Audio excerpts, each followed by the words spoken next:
crazy predictions in the Hexican ecosystem. 2 new forks. We got the ethpow, ethw, and the Ethereum Fair, the ETF. Welcome back, 8-Bit Dave here. I just find it weird how fast things shift in the Hexican ecosystem. So a few days ago, about 3 days ago, I was watching Discourse Syndicate and I had already been on the ethw chain. I had exchanged all my useless bags of different Ethereum tokens and exchanged them for Hex because Hex, it's a finished product. And so I just thought, well, out of everything I could exchange, this is probably going to be the one. I was one of the first people in there doing that. And then I watched Discourse Syndicate and I hear Dollar Cost Crypto and Karim, and they're just, if you do this, you're a dork and a degen for being on that chain. The chain was made by a bunch of fucking miners who wanted to continue fucking cashing out on fucking Ethereum. That's the main point of it. Like, legitimately, that's what it is. Like, only fucking the crypto dorks aren't even fucking playing around with Ethereum. The degens. The degen. It's. But where's the security? Because those people, they don't care. You're the one about to lose your money. Because at the end of the day, what do? They want to do this, so you go in there and then eventually add economic energy to that chain. That's what they want.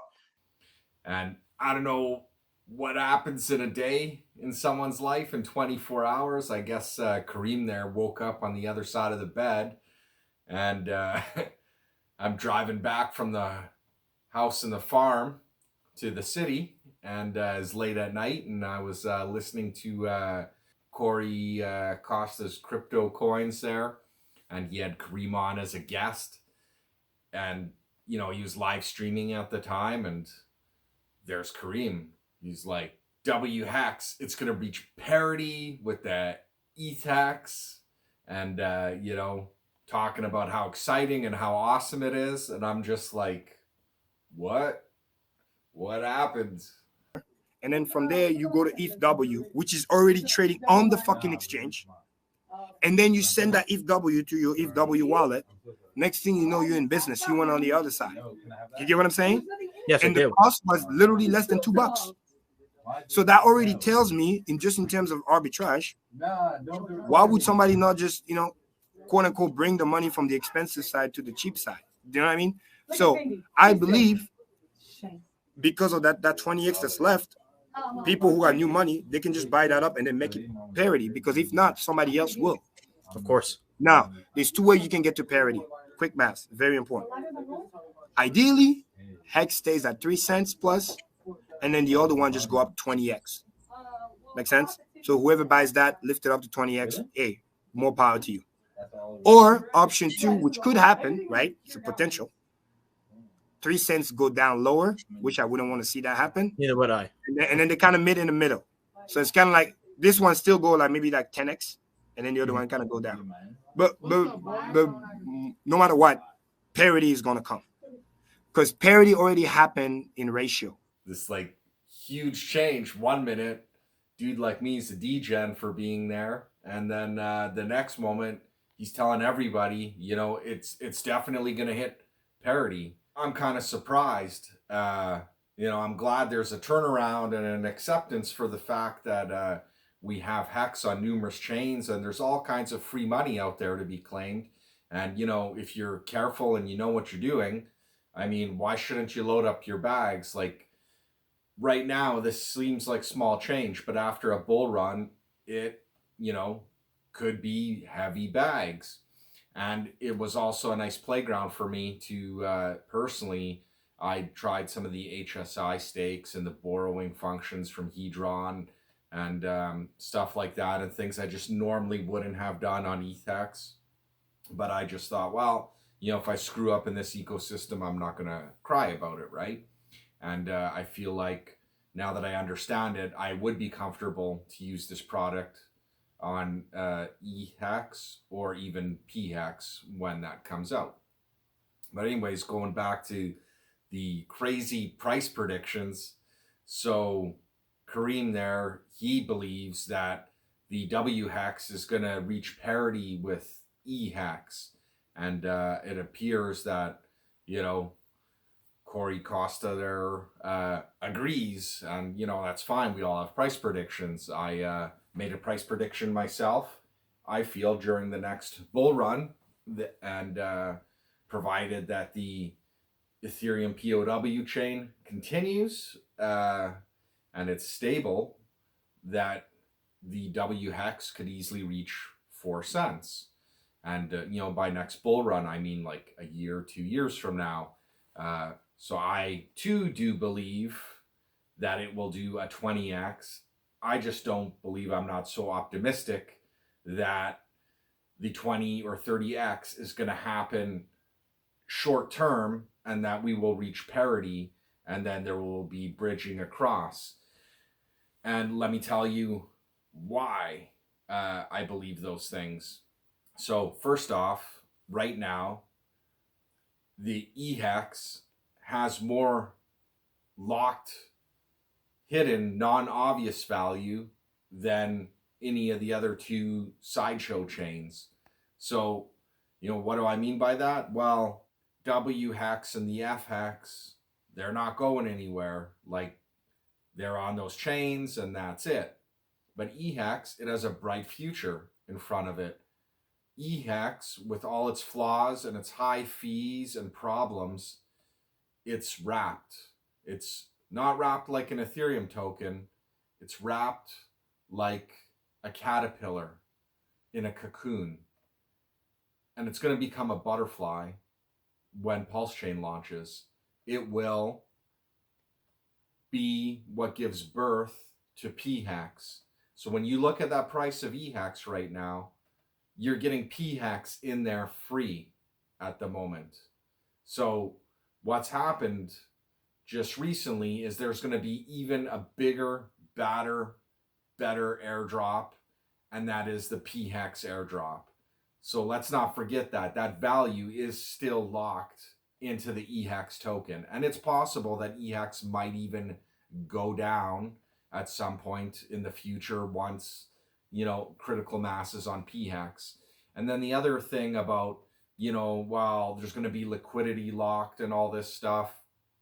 So long time ago, well over a year ago, before there was even a sacrifice phase for Pulsechain or anything like that, and it was still just a hypothetical thing, I had posted a video where I explained how it would be possible for the OA to create a bridge so powerful and make a tether so strong that it's unbreakable. Nobody ever discussed it. All of a sudden, in a few recent months, other people are talking about it. Well, you know, I've had a lot of time, over a year, to think about that. And, you know, when I look at this situation, the OA is the only address powerful enough to create this unbreakable arbitrage bridge, or, you know, this lock pairing. And I don't see any reason why they would do it. So let's say Richard Hart either is the OA or has OA influence. When he's been asked in previously about eHex, he always said he would just let the market decide, and that would be it for its value, and that his focus would be on pHex. Pulsechain is the crown, and pHex is the giant jewel that's going to be in the middle. Pulsechain was meant to hold that and the rest of the ecosystem, the other jewels around. So we know that's his main focus. And we also know that he's okay with free money and airdrops and this stuff. So I'm sure there's no ill will towards the wHex or the fHex. But why waste time making parity to that?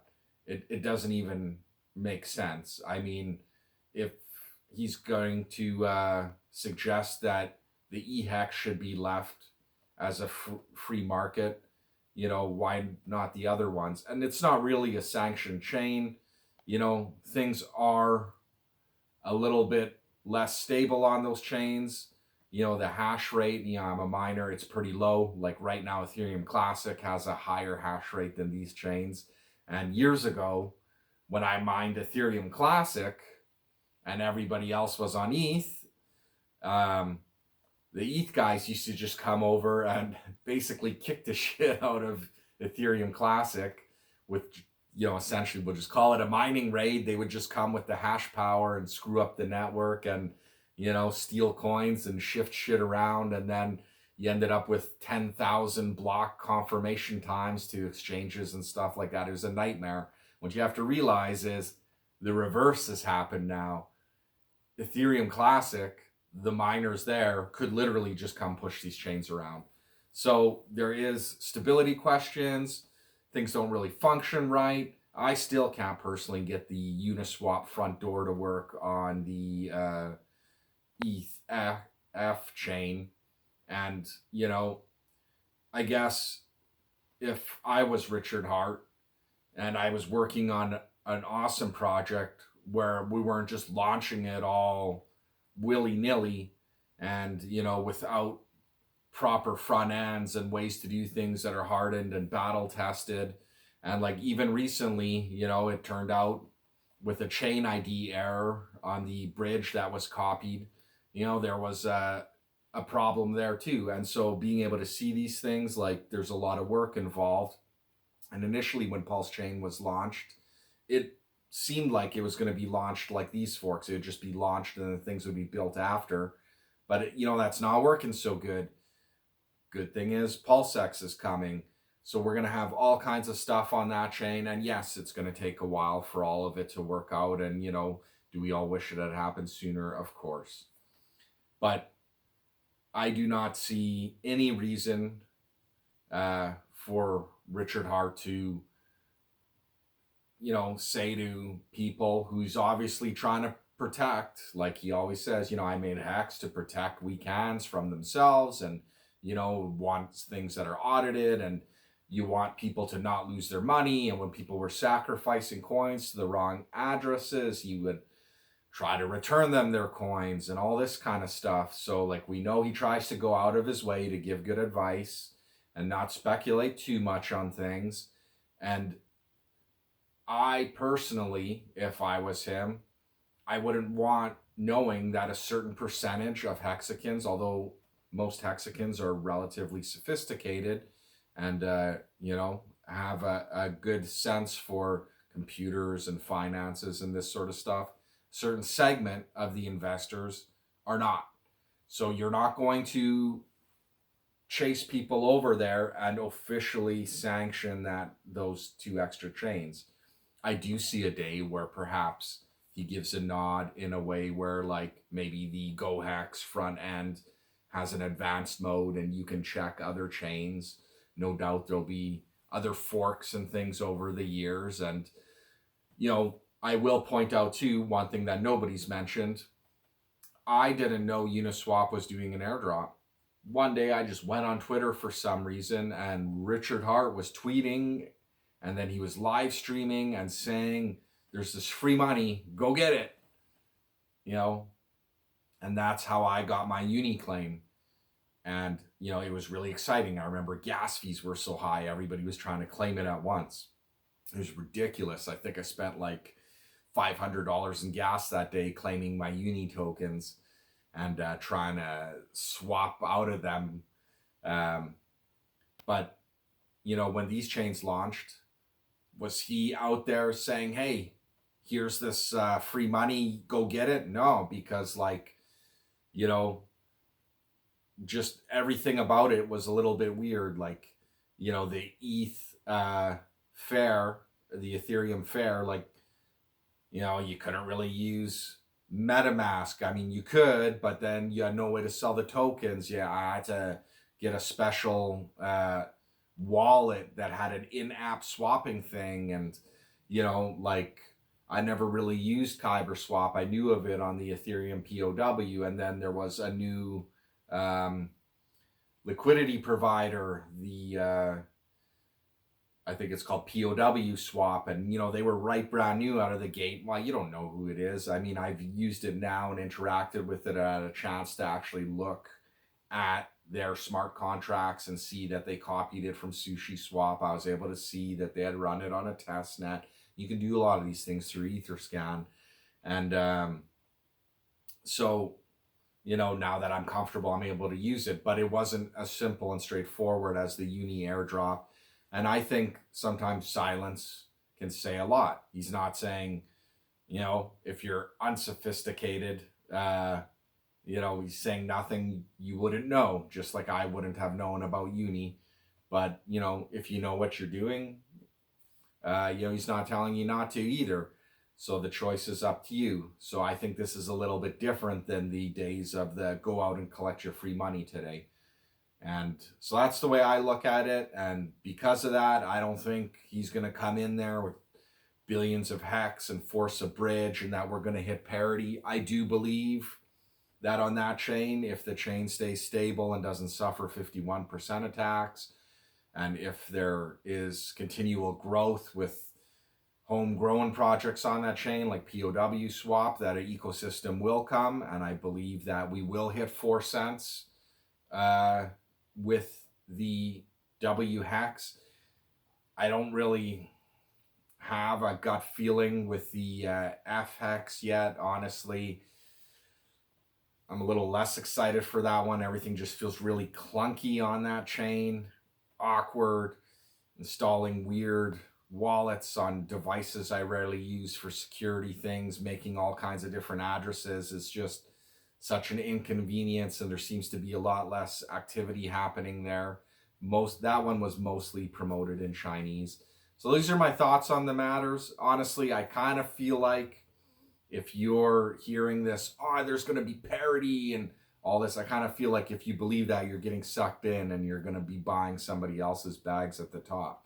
But, you know, whatever, maybe just call me, you know, a little more a conservative of an investor, but that's just how I see it. Anyways, I've rambled on long enough. Thank you very much for watching, and I hope this sheds some light on your own investment decisions. Again, none of this is financial advice. This is just my thoughts and the way I view things. Anyways, have a good evening.